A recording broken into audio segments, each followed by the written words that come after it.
Well, I'm all dressed for a day of work on the railroad. You know, we're behind the scenes at the Lake Spear Railroad Museum here in the temporarily closed St. Louis County Depot in downtown Duluth for another one of our behind-the-scenes video tours of interesting facts and stories about the wonderful world of railroading, which sometimes was not so wonderful. Railroad work is dangerous even the best of times. That's why today, everybody dresses for safety first. Hard hat, safety glasses, earplugs, safety vest, radio to communicate, and of course a lantern to let everybody know what the signals are. We try to make railroading as safe as we can, and we have done that. It's a much safer profession than it ever was because of the improvements we've made over the years. And the things that you don't see anymore.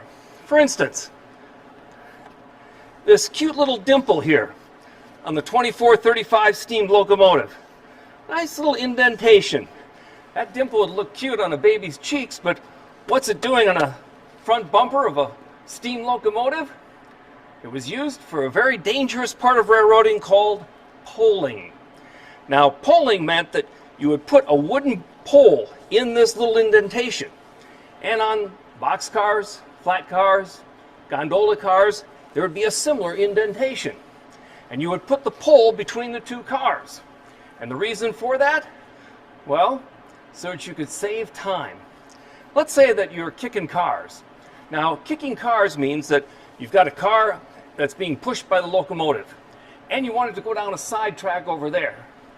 And you get the engine going with the car, you pull the pin, the car keeps going, you put the brakes on the locomotive, and that car goes through the switch off this way onto the siding.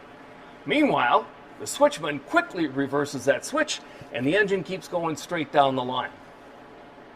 Yeah, but what if that car didn't have enough juice to make it to where you wanted it to go on the siding? Didn't want to go all the way back there, throw the switch, push the car, go back there, throw the switch, go on to your next job. Now, time is money. You would pull that car down the siding. Put that wooden pole on an angle between the engine and the car, and then slowly push. Suppose you're the switchman, and your job is to hold that pole between those two cars. You think that'd be a very safe position to be in? Probably not. And that's why poling, which was very popular in the early days of railroading, especially on logging railroads. Logging railroads out in the woods, a lot of sidings, and time again is money. Switching is it's a time-consuming process. So there was a lot of poling done on the back railroads of the logging industry. And one of the reasons was they had no problem finding a pole. They were cutting them every day from the trees they were logging. How long did this go? Well, we see it on a steam locomotive, but come with me and I'll show you how new engines had poling pockets in them as well. You would think the unsafe practice of poling rail cars with a steam locomotive would go the way of the steam locomotive, but that's not the case. Look at this NW5, the 192, built in 1946, and what do we see? Right here, a poling pocket.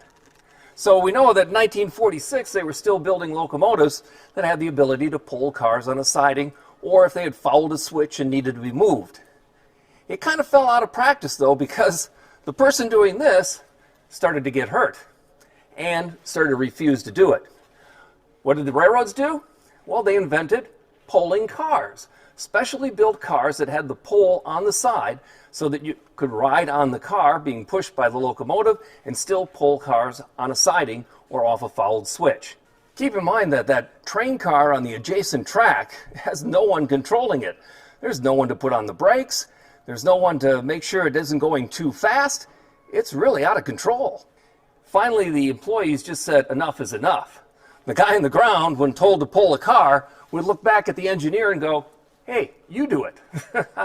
It was never fully outlawed by the ICC. It fell out of practice, though, luckily, in the 1960s. It's hard to believe with hard hats and safety glasses and earplugs and protective vests and radios that, well, that something like this would even happen back in the day. We have come so far in our culture of safety that things like poling seem like, who came up with that idea? but they did.